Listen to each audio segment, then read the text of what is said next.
Only Phil Jackson had a better winning percentage as Chicago Bulls head coach, but that didn't save Tom Thibodeau, who was fired Wednesday after 5 seasons with the team, 2 years remaining on his contract. Tibbs never reached the NBA Finals, was 5 games under 500 in postseason, and lost his sometimes very public battles with Bulls management. Now, this warranted a presidential tweet from a certain high-ranking Chicago sports fan, as President Obama sent this out. Love Tibbs and think he did a great job. Sorry to see him go. Expect he will be snatched up soon by some other team. All right, DZ, so that brings us to Tibbs and now the vacancy in Chicago. Do you see a young up-and-comer? Do you see a veteran possibly on the bench with the Bulls? What? I don't know if I look at it that way, Vince, versus bringing in the right personality.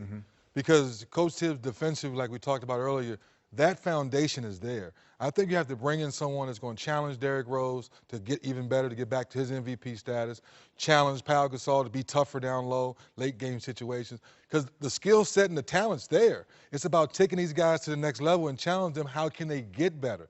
Because offensively, like we talked about, late game execution wasn't top notch. Offensive flow wasn't top notch. So if you bring in somebody with some personality to challenge these guys, and they already have that defensive mindset, I think they can get where they want to go. Personality.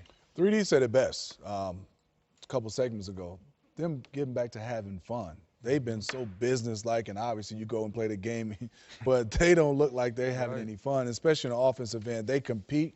High character guys. I think right now is somebody to open up the playbook a little bit offensively, let them play through some mistakes, and also go a little deeper into your bench and also some of those guys. Good call.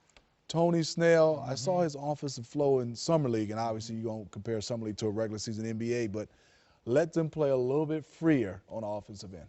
Dougie McBuckets, anyone?